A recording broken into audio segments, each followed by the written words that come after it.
n'abashuje muri rusange bari kumwe n'icyaremwe cyanyu ku Ruyenzi.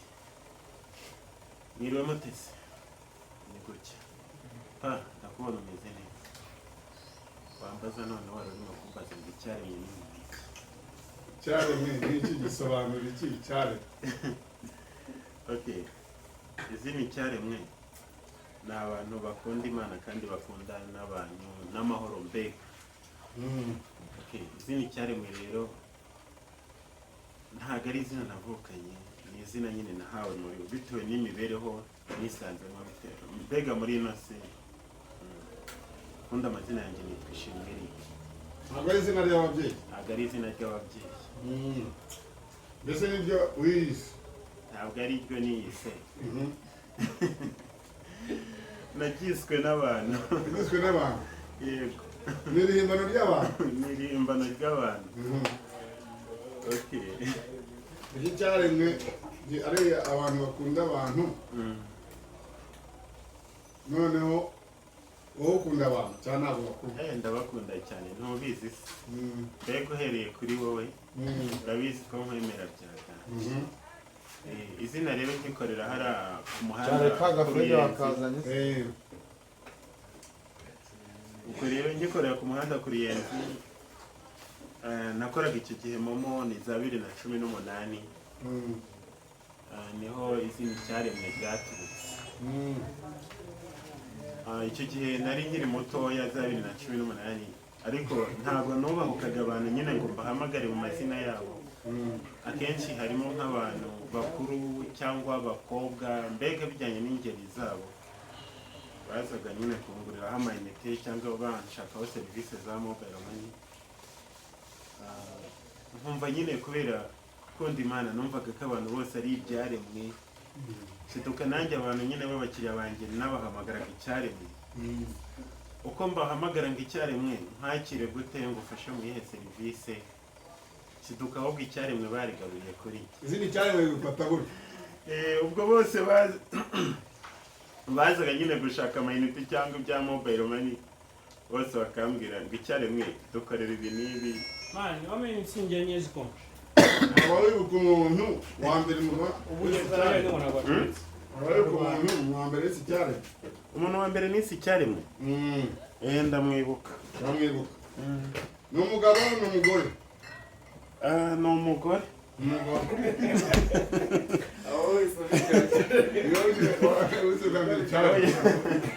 Umuntu wa mbere n'isi icyaremwe ni umugore.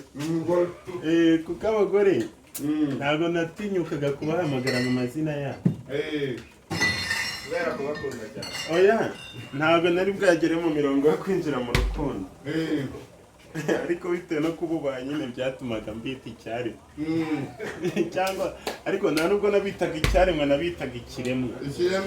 Yego, numvaga kubera ari abagore bo bagomba kwitwa ibiremwa.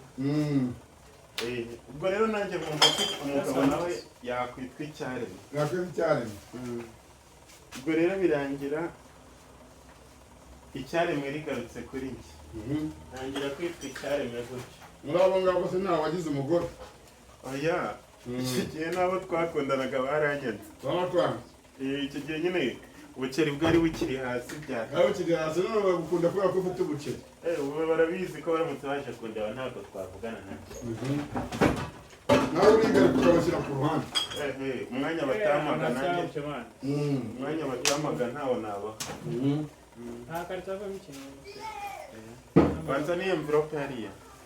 Umwanya utabaga nawubaha. Kurumva nyine umuntu utaragukunze se ukenye. Nawe ntamukunda ukize. Wamukunda ukize. Ijambo ry'Imana se rivuga ngo dukundane nk'abikunda cyangwa dukunde 16 abanzi bacu. Ndayizi. Wowe bifata 6,000. Nyine ijambo ry'Imana riravuga ngo dukundane tutitaye ku marangamutima runaka. Ariko urukundo rwanjye nabo ntabwo ari isezerano. Ntabwo ari isezerano abasezeranya kuko ndamutse mbakunze urukundo twisezerano byasaba ko nzagumana nabo. Ariko nkubwije ukuri ntabwo niteguye kuzagumana nabo kuko ubwo bushobozi bwabyo ntabwo mfite. mbere batarakwita icyaremwe gishya cyangwa se utarabita ibiremwa Intare. Tugere nitwa Eric. witwa Eric. Yego. none n'ubu witwa Eric. Ubu nitwa icyaremwe ishimwe Eric Imana. icyaremwe ishimwe Eric Imana. amazina ne hiyongeyeho amazina abiri. Icyaremwe ishimwe Eric Imana. Ariko Imana yo ari umupapa twabanaga. Mfata nk'umubyeyi wanjye bamwita Kiba. Niwe yakundaga kuvuga ati rero amazina ba Eric ni menshi. Tariki icyiza reka nkwite Eric Imana. Tujye twongeraho Imana. Ubwo rero nanjye nisanga nyine n'aba Eric Imana. Nuko yaje. n'ubu bakwita Eric Imana. Icyaremwe ishimwe Eric Imana. ariko ishimwe Eric Imana niyo mazina yawe, ariko icyaremwe ni izina. Ishimwe Eric ni amazina y'ababyeyi.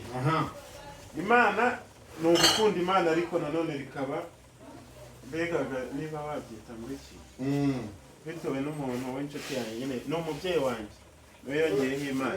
umubyeyi wawe wowe se ukunda Imana cyangwa uyikunda? Imana ndayemera byatanje. Bakunze Imana se njye navuga ko mu mibereho yanjye Imana ari we muyobozi wanjye mukuru nagize mu buzima bwanjye.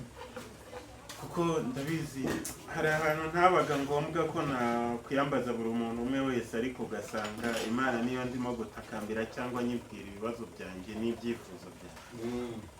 Ubwo rero ukaba wumva ko ariyo mpamvu ariyo ya mbere muri njye, ariko nyine n'abantu bagahita bakurikiraho ku mwanya wa kabiri. umwanya wa kabiri.